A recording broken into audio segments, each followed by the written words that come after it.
ഇന്നൊരു Wayanad special beef ആയാലോ. ബീഫിന് വേണ്ട മെയിൻ ഇൻഗ്രീഡിയൻസ് ഒക്കെ ഇവിടെ തയ്യാറാക്കി വെച്ചിട്ടുണ്ട്. ഉള്ളി, തക്കാളി, പച്ചമുളക്, വെളുത്തുള്ളി. ബാക്കിയുള്ള ഇൻഗ്രീഡിയൻസ് ഒക്കെ പ്രിപ്പറേഷൻ ടൈമിൽ കാണാം. ബീഫ് ഉപ്പിട്ട് വേവിക്കാൻ വെച്ചിട്ടുണ്ട്. ബീഫ് വിറകടുപ്പിലാണ് ഉണ്ടാക്കിയെടുക്കുന്നത്. അപ്പോൾ ബീഫ് ഇവിടെ കിടന്നൊന്ന് വേവട്ടെ. അപ്പോഴേക്കും ബീഫിന് വേണ്ട ബാക്കി പരിപാടികൾ നോക്കാം. ഇനി വെളുത്തുള്ളിയും ഇഞ്ചിയും ചതച്ചെടുക്കാം. ഇന്നത്തെ ബീഫ് ട്രഡീഷണൽ ആയിട്ടാണ് ചെയ്യുന്നത്. അതുകൊണ്ട് മിക്സി ഒന്നും യൂസ് ചെയ്യുന്നില്ല. എല്ലാം കല്ലേൽ അരച്ചാണ് ചെയ്യുന്നത്. വെളുത്തുള്ളിയും ഇഞ്ചിയും ചതച്ചെടുത്തിട്ടുണ്ട്. ഇനി ഒരു ചീനച്ചട്ടി ചൂടാവാൻ വേണ്ടിയിട്ട് വെക്കാം. ചൂടായി കഴിയുമ്പോൾ അതിലേക്ക് കുറച്ച് വെളിച്ചെണ്ണ ഒഴിച്ചു കൊടുക്കാം. വെളിച്ചെണ്ണ ചൂടായി കഴിയുമ്പോൾ അതിലേക്ക് അരിഞ്ഞു വെച്ചിരിക്കുന്ന ഉള്ളിയും തക്കാളിയും പച്ചമുളകൊക്കെ ഇട്ട് വഴറ്റിയെടുക്കാം. ഇനി ഇതിലേക്ക് കുറച്ച് ഉപ്പിട്ട് കൊടുക്കാം.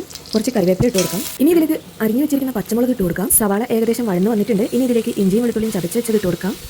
ഇനി അരിഞ്ഞു വെച്ചിരിക്കുന്ന തക്കാളി ഇട്ട് കൊടുക്കാം. ബീഫിന് വേണ്ട മസാല ഇവിടെ റെഡി ആയിട്ടുണ്ട്. ബീഫ് വേവിച്ച് ഡ്രൈ ആക്കി എടുത്തിട്ടുണ്ട്. ഇനി ഈ മസാല വേറൊരു പാത്രത്തിലേക്ക് മാറ്റാം. ഇനി ഇതിലേക്ക് വേണ്ടത് തേങ്ങയാണ്. ഇതൊന്ന് വറുത്തെടുക്കണം. തേങ്ങ വറുത്തെടുക്കാനായി ചീനച്ചട്ടിയിൽ വെളിച്ചെണ്ണ ഒഴിച്ചിട്ടുണ്ട്. ഇനി ഇതിലേക്ക് തേങ്ങ ഇട്ട് വറുത്തെടുക്കാം. ഇനി ഇതിലേക്ക് വേണ്ടത് കുറച്ച് പെരിഞ്ചീരകവും കറുകപ്പട്ടയാണ്. പിന്നെ വേണ്ടത് കുറച്ച് കുരുമുളകാണ്. പിന്നെ ഇതിന് വേണ്ടത് മല്ലിപ്പൊടിയും കുറച്ച് മീറ്റ് മസാലയാണ്. ബീഫിനാണ് തേങ്ങ റെഡി ആയിട്ടുണ്ട്. തേങ്ങയുടെ ഭാഗം ഇതേപോലെ ബ്രൗൺ കളർ ആവുന്നതാണ്. ഇനി ഇതിന്റെ കൂടെ എടുത്തു വെച്ചിരിക്കുന്ന പെരിഞ്ചീരകവും പട്ടയും ഇട്ട് കൊടുക്കാം. ഇതിന്റെ കൂടെ തന്നെ കുരുമുളകും കൂടി ഇട്ട് കൊടുക്കുന്നുണ്ട്. ഇനി ഇതൊന്ന് അരച്ചെടുക്കണം.